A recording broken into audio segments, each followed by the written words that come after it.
There is an element, an agenda that you haven't been able to get to yet in terms of just time with the ones on the field. What is it? What would you like to work on in that No, I mean, context? I wouldn't say there's anything specific. I just think obviously you go into these games and you want to protect it, as an example, protect the Najee, but we want to get him a couple touches. Finally got Allen. I'm sorry, didn't get Allen to catch the first week, so you want to get. I mean, there's just, and some of that you can't sit there and say you're going to do that. It's not. It doesn't work like that. Everybody would like it to. So I mean, through the flow of the game, we had a third down. You went with Allen on the second down, and they got it on third down. So those things happen. So I don't think there's any major. Oh, we got to do this. I'm just saying there is an agenda each week through coach as we talk, and so far, we haven't hit every single thing, but we've been happy with kind of the trajectory where we are right now as far as looking at some things we want to see. Matt, from a technical standpoint, was Hayward's touchdown legal? Did that push the limits of OPI? They called it a touchdown. I mean, is that? That's my answer. They called it a touchdown. Will he be coached to do it that way? We'll be coached to score touchdowns, right? I'm not answering that. What? Matt, Kenny, I think, had one interception over the course of training camp. Obviously, he's protected the football well since the bye week last week. Is his decision-making just continued to grow and grow and grow? Yeah, I think so. I think he's maturing. I think we've talked about it. I mean, the speed of the game from year one to, he got thrown in week 4, whatever that was last year, and that was a fast-moving train. We got to the bye and settled a little bit, and he continued to play better. Everybody else played better too. Everything falls on him, but yeah, I think he's doing a good job with it. We continue to do that again. The sample size this year is pretty small. Matt, as you've seen Jalen grow and make plays, is there a desire to get him more opportunities with this offense? Obviously, we want to get. I think we're fortunate. We're excited about all the weapons we have. Obviously, Jalen had a really good run, and excited.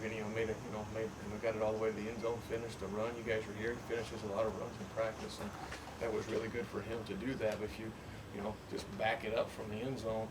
18 had a really good block that got that done, right? That was a big deal. That's something we're talking about. That was big to see Tay finish that, do that, and you come back again, and guys are getting it done. So yeah, Jalen, he's a guy that you look at last year on third down and all the things he did coming in as a rookie, and we'll continue to use all of our weapons, but happy with the way he's performed through camp. Calvin Austin was a guy a lot of people knew as a speedster who could just get open on going deep, but he had a really good slant route where he kind of won inside leverage. How have you seen him grow as a route runner? We're working on that continually. Again, he lost last year, so we're trying to help Calvin become a second-year player without a first year. So obviously that was you hit it on the head. That was a really good route, opportunity for him to run after the catch. He's a guy that can do a lot of different things. It's not my area, but obviously the punt return was very good as well. So Calvin's had a good camp. We're bringing him along as fast as he can come, and happy with his progress thus far.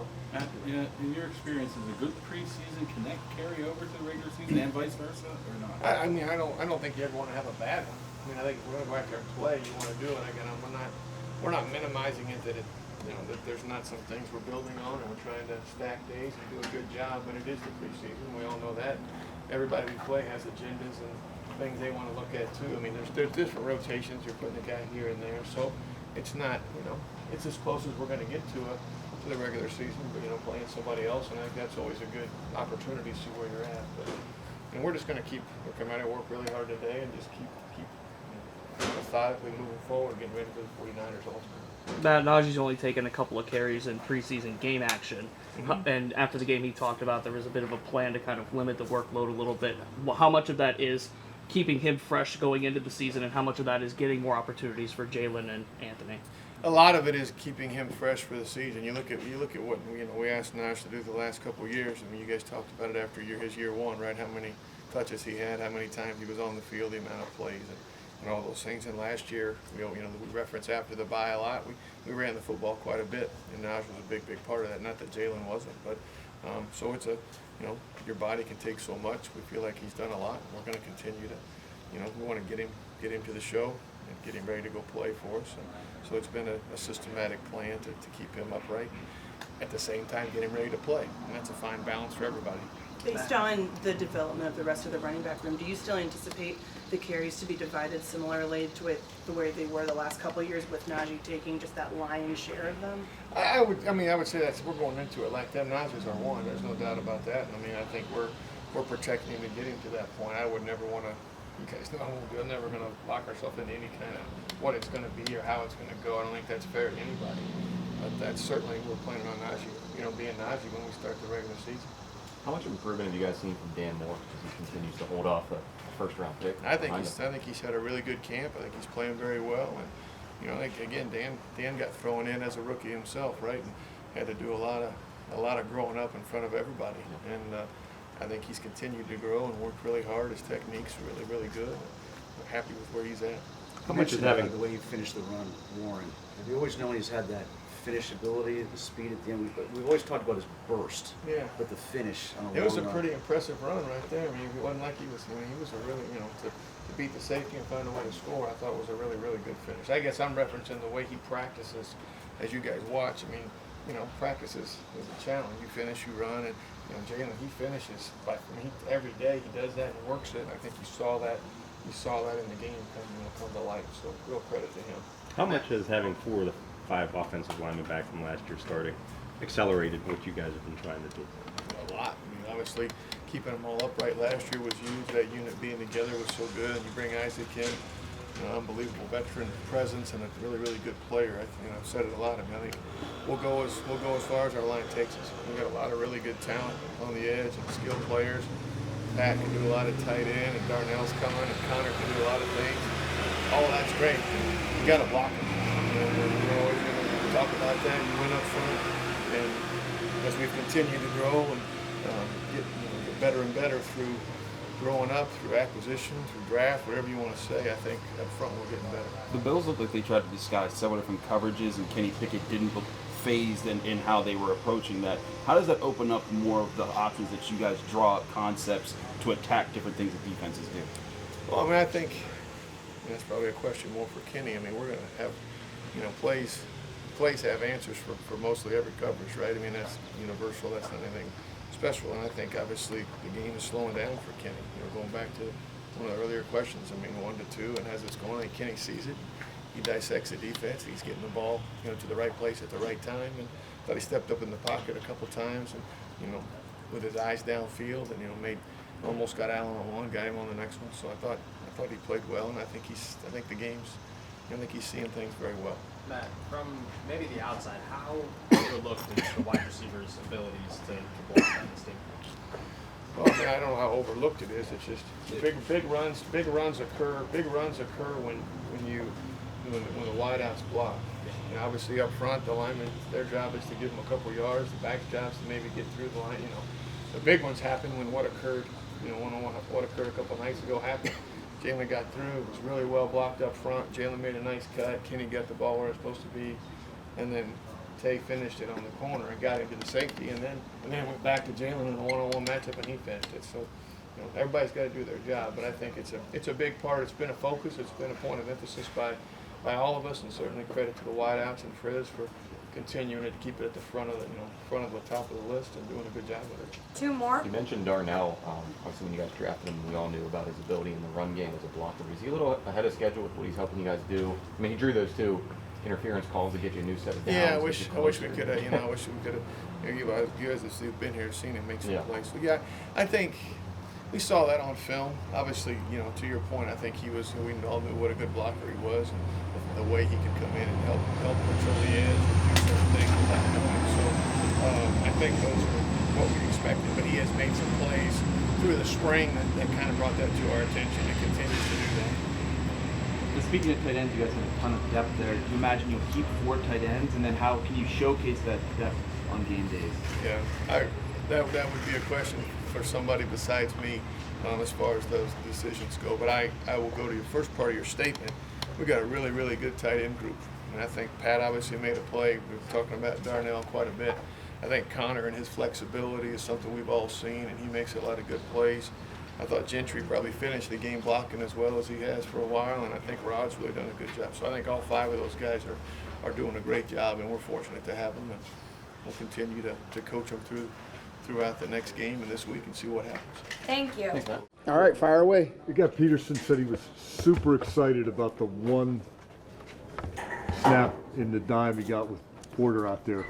Were you likewise excited by that play? Yeah, I think it was good, get him out there and let him, experience some new positions on the field. It's one thing to work it in practice. It's another to get that game action. So I'm sure that was kind of a, maybe felt good, but probably a relief. And seeing Joey play the way he did, does that give you some reassurance that he can do his part in what you have planned? Well, we'll see. That was one small sample size. We'll see if he can build on that this week and continue to do that, because that's really the key.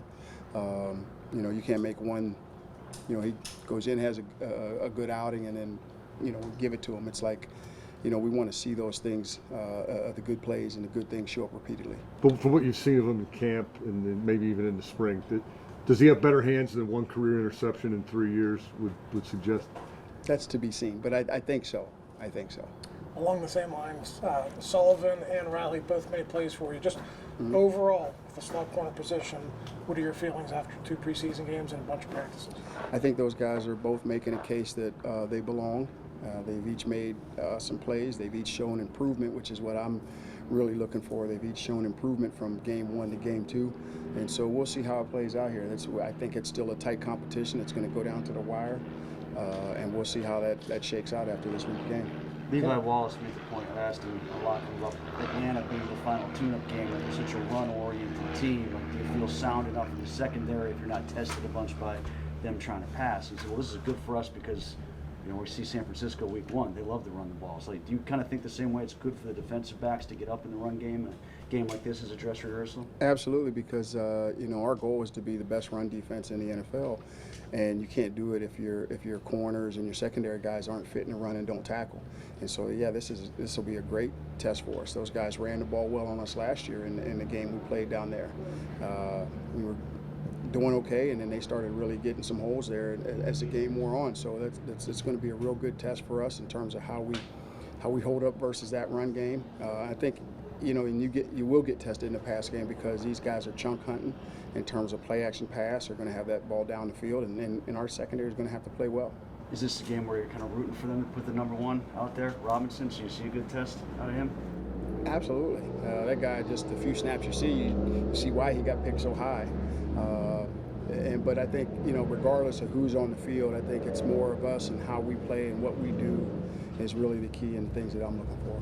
From what you've seen so far, why has Nick Herbig made such a quick transition so far? I think, you look at it, he's got a nice skill set in terms of rushing the passer and doing those things. But I think when you look at the way he prepares himself, the way he works, his motor, he's got all the intangible stuff that helps guys grow really fast in these type of environments. And I think that's why he's been able to transition so well. With him now in the fold and then, others, it seems like you have more depth at the edge rusher position than before. How do you feel like that'll show itself on Sundays, or how can you work some of those other guys in beyond just TJ and Alex? Well, I think we feel pretty good about our edge depth. Marcus Golden is a proven vet, and I like what he's been doing. Nick's showing it right now in the practice games, and we got to see if he can take that to the regular season. But I feel better about that position. I feel that those guys, Alex and TJ, will have somebody to give them a spell, quality work behind them, and it'll give us some quality play. So I feel a little bit better. I feel a lot better about that position. Do the veterans that you have in the secondary give you more flexibility this year versus others as far as things you can call and the different variety of ways that you guys can disguise what you guys are trying to do? No, I think we've always had I've really liked our secondary since I've been here in terms of their acumen, in terms of their intelligence. And so I don't think that's going to be much different. We always move guys around, as you guys know.